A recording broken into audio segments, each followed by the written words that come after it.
नमस्कार। आज हम जिस विषय वस्तु पर बात करने जा रहे हैं वह एक प्राणायाम है और नाम है उसका कपालभाति। कपालभाति प्राणायाम एक अत्यधिक ऊर्जा युक्त उच्च उदर प्राणायाम है। कपाल का अर्थ संस्कृत में होता है ललाट या माथा या मस्तिष्क, और भाति का मतलब होता है तेज। कपालभाति का मतलब है मुख मंडल पर आभा या तेज हम किस तरह से पैदा करें, और उसमें सहायक जो प्राणायाम है उसे कहा जाता है कपालभाति प्राणायाम। इस योग परिक्षेत्र में षटकर्म हठ योग की एक क्रिया के रूप में मान्यता प्राप्त है। जब हम भाति को स्वच्छता के अर्थों में स्वीकार करते हैं तो कपालभाति को मस्तिष्क को स्वच्छ करने वाला या मस्तिष्क की कार्य प्रणाली दुरुस्त रखने वाले प्राणायाम के रूप में स्वीकार करते हैं। अब हम इस पर विचार करें कि यह जो कपाल है और इससे संबंधित इतना शानदार ये व्यवस्था, ये प्राणायाम महर्षि पतंजलि के माध्यम से और हमारे ऋषियों के माध्यम से दी गई है, तो इसमें कौन कौन से लाभ समाहित हैं। आइए हम विचार कर लेते हैं इनके लाभों पर। कपालभाति के लाभ यानी कि बेनिफिट्स ऑफ कपालभाति।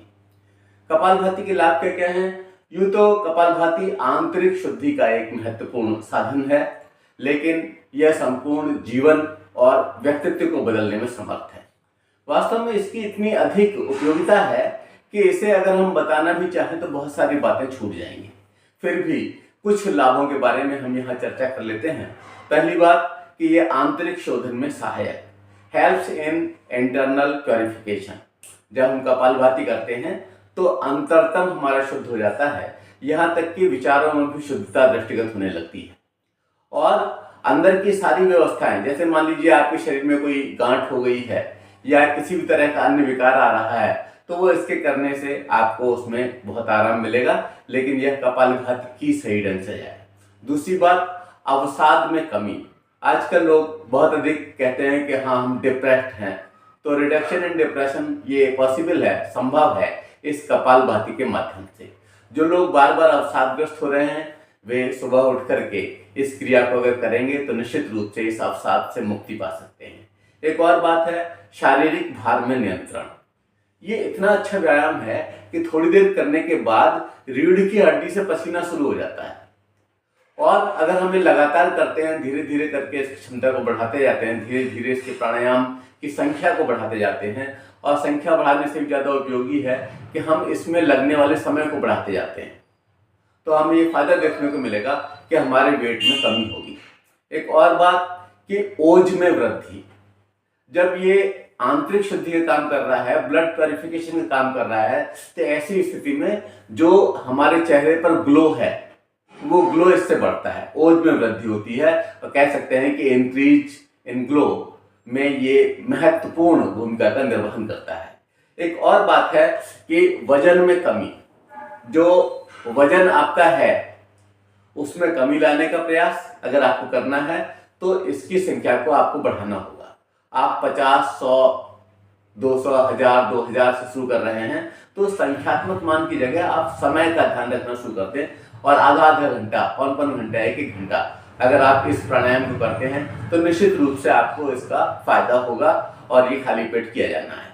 अगली बात कि जो कुछ हम पचाते हैं, जो कुछ हम खाते हैं वो पूरी तरह से पच नहीं पाता, और ऐसी स्थिति में यह जो प्राणायाम है ये बहुत महत्वपूर्ण है। ये पचाने में सहायक है। तो कहते हैं ना कि ईंट पत्थर सब हजम कर लेता है वो, इसका मतलब उसकी पाचन शक्ति बहुत ज्यादा है। तो ये डाइजेस्टिव एड के रूप में काम करता है। तो इस कपालभाति के माध्यम से हम अपनी पचाने की शक्ति को बढ़ा सकते हैं। एक और बात है कि ये देखने को मिलता है कि हाथ, पैर, मुंह ये सब तो सामान्य दिखते हैं, लेकिन सारी के सारी फैट जो है वो पेट पर जमा हो जाती है। तो पेट पर जो चर्बी है उस पर नियंत्रण लगाने में ये बहुत कामयाब नुस्खा है कपालभाति। तो control belly fat, belly fat को कंट्रोल करने में इसकी जो भूमिका है वो इतनी महत्वपूर्ण है कि कोई भी इसको करने के बाद इसको आजमा सकता है, और निश्चित रूप से उसकी पेट की चर्बी पर नियंत्रण आ जाएगा और पेट जो है कम होने लगेगा।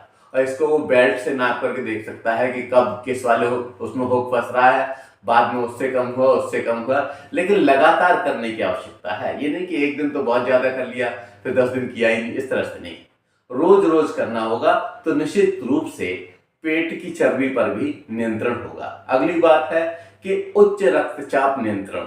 जिनका ब्लड प्रेशर हाई रहता है वो लोग जब सुबह सुबह उठें और अपनी समस्त क्रियाओं से निवृत्त हो जाएं और उसके बाद इस कपालभाति प्राणायाम को करें।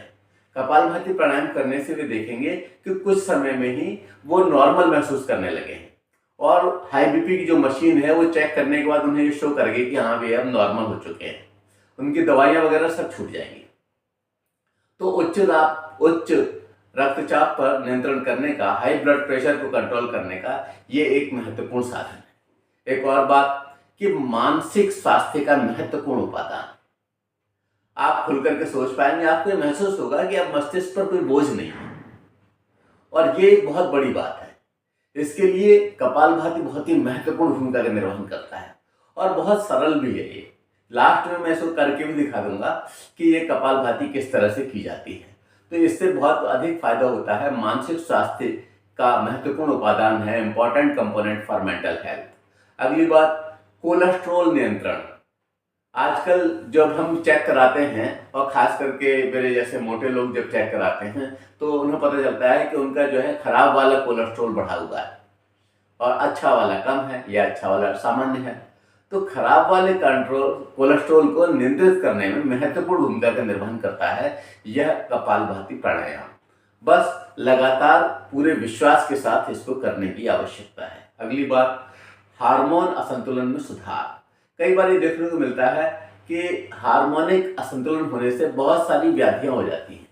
हमारे बेटों में, बेटियों में इस तरह की चीजें देखने को मिलती हैं।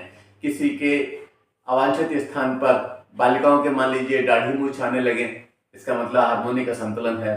बच्चों में भी इस तरह से आवाज का बदल जाना लड़कों में, और बहुत सारी चीजें इस तरह की होती हैं जिससे कि इस हार्मोनिक असंतुलन का पता चलता है। और हार्मोनिक असंतुलन में बहुत सारी हजारों रुपए की दवाई खाने की जगह अगर आप कपालभाति करना प्रारंभ करते हैं तो इस कपालभाति के आश्चर्यजनक अद्भुत परिणाम देख करके आप खुद चौंक जाएंगे। तो ये बहुत ही महत्वपूर्ण व्यायाम है इस हार्मोनिक असंतुलन के लिए। अगली बात, नींद की गुणवत्ता में सुधार हो जाता है, यानी कि गहरी नींद आने लगती है। जो लोग नींद बार बार खुलती है ना, वो लोग इससे मुक्ति पा जाएंगे और उन्हें गहरी नींद आएगी। एक बार सोएंगे तो फिर सुबह ही नींद खुलेगी। उन्होंने 6 घंटे की सोचा हुआ तो 6 घंटे बाद ही नींद खुलेगी। जो हमारी जैविक घड़ी है वो सही ढंग से काम करने लगेगी। तो नींद की गुणवत्ता में सुधार होता है। नींद हेतु गुणवत्ता सुधार, इम्प्रूव स्लीप क्वालिटी। और नींद कम आने से हमारी आंखों को भी नुकसान होता है, पूरी सेहत को भी नुकसान होता है। और बहुत सारे बच्चों में देखने को मिलता है कि आंख के नीचे यहाँ पे काले काले घेरे बनने लगते हैं। और मेरी उम्र तो 59 साल हो चली है, लेकिन जो बच्चे बिल्कुल नए हैं उनके आंखों के नीचे भी घेरे देखने को मिल रहे हैं, जो युवा हैं। और ये एक बहुत खतरनाक संकेत है। और ये जो आंख के नीचे काले घेरे आ जा रहे हैं, तो आंख के नीचे के काले घेरे को दूर करने में ये इंपॉर्टेंट रोल प्ले करता है kapalbhati pranayama. Removing dark circles under the eyes. तो आंख के नीचे के काले घेरों को दूर करने के लिए कपालभाति प्राणायाम जरूर करना चाहिए। और जिन बच्चों को ये महसूस हो रहा है कि हाँ उनके अब आने शुरू हो गए हैं, तो वो लोग अगर अभी से कर लेंगे तो वो इसके परिणाम उन्हें जो है चौंकाने वाले लगेंगे और इससे बहुत जल्दी उनको लाभ हो जाएगा। एक और बात, जो टॉक्सिन्स हमारे शरीर में इकट्ठे हो जाते हैं उनको दूर करने के लिए, यानी कि विषाक्त पदार्थों का निस्तारण करने के लिए भी यह प्राणायाम बहुत आवश्यक है। जो डिस्पोजल ऑफ टॉक्सिक सब्सटेंसेस, तो उसके डिस्पोजल के लिए बहुत आवश्यक है। जब आप इस तरह के बार बार प्राण को इस तरह का आयाम देते हैं तो निश्चित रूप से शरीर में, पूरे शरीर में हलचल मच जाती है और पूरा शरीर एक तरफ से मच जाता है। तो जो टॉक्सिन्स हैं, जो विषाक्त पदार्थ हैं, उन पदार्थों को शरीर अलग अलग तरह से बाहर कर देता है। पसीने के रूप में, मल के रूप में, मूत्र के रूप में उन विषाक्त पदार्थों को निकाल देता है। और जब विषाक्त पदार्थ निकल जाते हैं तो हमारा शरीर विशिष्ट हो जाता है और हमें लगने लगता है कि हाँ अब तो पूरे शरीर पर ग्लो आ रहा है, पूरे शरीर पर तेज आ रहा है, खाया पिया भी पच रहा है और सब कुछ बहुत अच्छी तरह से हो रहा है। इसी तरह से अस्थमा जिन लोगों को होता है, जिन लोगों की थोड़ी सी धूल से, थोड़ी सी धुएं से एलर्जी महसूस होती है, तो अस्थमा वाले पेशेंट्स के लिए भी ये वरदान है। लेकिन उन्हें एक बात का ध्यान रखना है कि उन्हें इसको धीमी गति से करना है। युवा तेज गति से कर लेते हैं, लेकिन जो भी अस्थमा का पेशेंट है उसे इस कपालभाति प्राणायाम को धीमी गति से करना है, और हो सके तो किसी योगाचार्य या डॉक्टर की देखरेख में करें तो बहुत अच्छा रहेगा। एक और बात है जो आम है आज, कि गैस व एसिडिटी दोनों में भी ये एक रामबाण नुस्खे की तरह से काम करता है, और इसको सही करने में इसकी जो इम्पोर्टेंट भूमिका है उसका निर्वहन के बारे में तो मैं यही कह सकता हूं कि करो तो जानो। जब इस प्राणायाम को आप करेंगे तब आप महसूस करेंगे कि हाँ, इसमें आपको सुधार हो गया, जिसके लिए आपने बहुत सारी दवाइयाँ, बहुत सारी अंग्रेजी दवाइयाँ खा ली हैं, बहुत सारी अलग अलग तरह की औषधियाँ खा ली हैं, देशी औषधियों के सेवन कर रहे हैं, हर तरह के बताए हुए नुस्खे का इस्तेमाल कर रहे हैं। आप केवल कपालभाति प्राणायाम अगर कर लेते हैं तो आपको गैस और एसिडिटी जो है इन दोनों से निजात मिल जाएगी। ये तो कुछ फायदे हुए, और भी बहुत सारे फायदे हैं, क्योंकि जब अंदर से प्योरिफिकेशन हो रहा है, जब हमारा ब्लड सर्कुलेशन बढ़िया हो रहा है, तो निश्चित रूप से पूरे शरीर को इसका फायदा मिलना ही मिलना है, और आपका शरीर बदल जाएगा। अगर आपने एक वर्ष तक इस तरह की कार्य को कर लिया तो आप अपने आप को पूरा बदला हुआ महसूस करेंगे। और वजन के नियंत्रण में तो इतना जादुई असर रखता है कि आप इसको करने के साथ साथ इसको देखना, यानी कि न कोई चीज खानी है, अपने वेट पर कंट्रोल करने के लिए जो हमें अतिरिक्त वसा वाली चीजें हैं, उन वसा वाली चीजों पर तो नियंत्रण करना ही पड़ेगा। जो कैलोरीज हैं, उन कैलोरीज, जितनी कैलोरीज की आवश्यकता है उतनी कैलोरीज का सेवन करना पड़ेगा। लेकिन कपालभाति आप में आमूलचूल परिवर्तन कर देगा और पूरा व्यक्तित्व बदल जाएगा। तो एक कपालभाति प्राणायाम बहुत ही महत्वपूर्ण है, लेकिन इसको करने में कुछ सावधानियां भी हमें बरतनी चाहिए। तो सावधानियां क्या क्या हैं, प्रिकॉशंस हम कौन कौन से बरत सकते हैं, वो थोड़ी सी चर्चा उन पर कर लेते हैं। पहली बात कि यह प्राणायाम हमें खाली पेट करना है। जब हम सुबह उठें तो उठ करके अपनी नित्य क्रियाओं से निवृत्त हो लें, और उसके बाद जो है हम इसे करें। और अगर मान लीजिए आप इसे करना ही चाह रहे हैं और आप कुछ खा चुके हैं तो भाई उसके फिर 4-5 घंटे बाद ही आप इसे कर सकते हो। इस बीच करोगे तो आपको इसका फायदा नहीं होगा। दूसरी बात, जो उच्च रक्तचाप यानी कि हाई ब्लड प्रेशर और गैस से पीड़ित होते व्यक्ति हैं, वो इस प्राणायाम को धीमी गति से करें, तेज स्ट्रोक न लगाएं। उन्हें ये एक सलाह दी जाती है। दूसरी बात कि जिस समय गर्भावस्था है या मासिक चक्र के वो 5 दिन चल रहे हैं तो उन दिनों में इस प्राणायाम को न करें। अगली बात, पेट घटाने के चक्कर में बहुत सारे लोग क्या करते हैं कि इसको बार बार करते हैं। बार बार करने की आवश्यकता नहीं है। आप दिन में सुबह उठ करके ही जितनी बार करना है आप एक बार में कर लीजिए, और उसी समय जिस समय पेट खाली है उस समय थोड़ा रुक करके बीच में सूक्ष्म व्यायाम करके पुनः इस प्राणायाम को कर सकते हैं। लेकिन दिन भर आप ऐसे करते रहेंगे तो लाभ की जगह हानि होने लगेगी। इसलिए इस बात का ध्यान रखें कि दिन भर करने वाला प्राणायाम नहीं है, यह खाली पेट करने वाला ही प्राणायाम है। इसलिए सुबह जब आप अपनी सारी दैनिक क्रियाओं से निवृत्त हो जाएं और उसके बाद ही इस प्राणायाम को करें। अगली बात, अगर आपको कब्ज है तो कब्ज की स्थिति में से न करें। तो नींबू पानी वगैरह लेकर के या तो किसी भी औषधि के माध्यम से पहले अपने कब्ज का निस्तारण कर लें, और जब कब्ज से निजात पा लेंगे उसके बाद इस प्राणायाम को करेंगे, तब इसके फायदे आपको अच्छी तरह से देखने को मिलेंगे। एक और बात कि बहुत सारे लोग सोचते हैं कि इनको हम कभी भी कर सकते हैं। नहीं, जब आपको ज्वर है, दस्त है या कोई गंभीर रोग है तो उस स्थिति में भी आप इसको न करें। अगली बात, धूल में, धुएं में, गर्द गुबार में और आंधी में इसको न करें, क्योंकि फिर जो है आपको इसका पूरा फायदा नहीं मिलेगा और उसका असर भी आपको देखने को मिलेगा। क्योंकि इसके लिए सम्यक वातावरण हो, सौम्य वातावरण हो, अच्छी शीतल वायु चल रही हो और टेम्परेचर बहुत अधिक ना हो, इन सब चीज़ों का ध्यान रखना होता है। इसीलिए अगली बात तो मैं कह रहा हूँ कि गर्म वातावरण में इसे न करके सामान्य ताप पर ही इसे करना अधिक उत्तम है। जो सामान्य तापमान हो उसी पर ही इसको किया जाए। एक बात और कि कोई परेशानी या दिक्कत अगर आप महसूस कर रहे हैं इसको करने के बाद, तो या तो फिर आप गलत कर रहे हैं या कहीं कुछ गड़बड़ी हो रही है, तो इसे तो फिर तुरंत जो सही योग्य योगाचार्य से मिले या फिर चिकित्सक की देख रेख में इसको करें, तब आपको इसका पूरा फायदा मिलेगा। और जो अस्थमा के रोगियों के बारे में पहले भी कह चुका हूं कि वो लोग जो है इसको बहुत धीमी गति से करें, और करते करते स्थिति इस तरह की आएगी कि उनका अस्थमा खत्म हो जाएगा। तो ये जो है कुछ सावधानियां इसको रखनी है। अब प्राणायाम के लिए क्या विधि है? पहले तो आरामदायक कुचालक आसन का इस्तेमाल करें। जहां पर भी बैठ के कर रहे हैं, जमीन पर कर रहे हैं, मेज पर कर रहे हैं, तो एक आरामदायक आसन ले लें और उस आसन के ऊपर बैठ जाएं। बैठें किस तरह से? सिद्धासन में बैठ जाएं, पद्मासन में बैठ जाएं या आलती पालती मार के बैठ जाएं। इस तरीके से ऐसे करके आलती पालती मार करके बैठ सकते हैं। और उस समय क्या करना है? सर व रीढ़ की हड्डी को सीधा रखना है। रीढ़ की हड्डी जो उसको सीधा रखें और सर को सीधा रखें, इस तरह से सामने की ओर देखें। फिर शरीर को ढीला छोड़कर आंख बंद कर सकते हैं और बंद करके भी इस प्राणायाम को कर सकते हैं। और आंख खोल करके करना चाहें तो खोल करके भी कर सकते हैं। बंद करने से यह है कि सारा ध्यान हमारा सब तरफ से हट जाता है। अगली बात, इस प्राणायाम में केवल श्वास को बार बार बाहर छोड़ना होता है।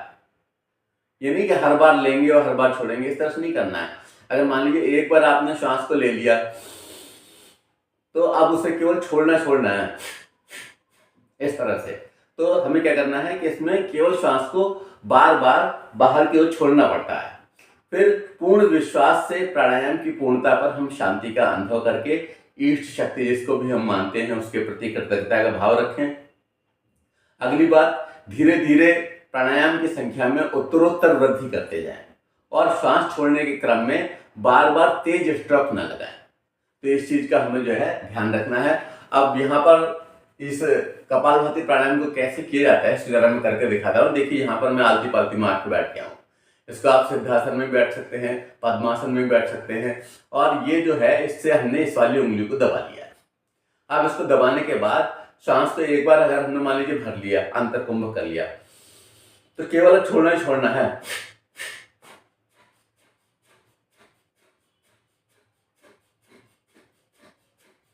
इस तरीके से करना है। और इसमें जो है जैसे मैं 2500, 5000 और 10,000 बार भी कर लेता हूँ, तो ये संख्यात्मक मान के रूप में मैं इसे काउंट करता हूँ, मुझे अच्छा लगता है। लेकिन आप चाहें तो इसको बंद करके भी कर सकते हैं। और जब आपके 1000 हो जाए तो आप कोई मन का ले सकते हैं, कोई माला का मोती ले सकते हैं, गोली ले सकते हैं, उसको एक बर्तन में डाल दीजिए, पता चल गया आपको 1000 हो गए। तो इसके बाद जब 2000 है तब डाल दीजिए, फिर 3000 है तब डाल दीजिए। या तो गिनती के हिसाब से ऐसे कर लीजिए या फिर आप केवल घड़ी को देख लें और घड़ी के हिसाब से कर लें कि कितने समय, 5 मिनट करा, 10 मिनट किया, 15 मिनट किया, धीरे धीरे करके हम इसको बढ़ाते जा रहे हैं। और जब आप इसको बढ़ाते जाएंगे, आधा आधा घंटा, 5-5 घंटे कर लेंगे, तो आपको इसके परिणाम परिलक्षित होने लगेंगे। तो कपालभाति एक अद्भुत प्राणायाम है और अगर आप इसे करते हैं तो निश्चित रूप से इसका फायदा आपको मिलना ही मिलना है। इसको लिखित रूप में अगर आप पुनः देखना चाहते हैं तो ये educationacharya.com पर गूगल पर उपलब्ध रहेगा। आप सभी इस कपालभाति प्राणायाम को करें। स्वस्थ रहें, मस्त रहें। धन्यवाद। जय हिंद, जय भारत।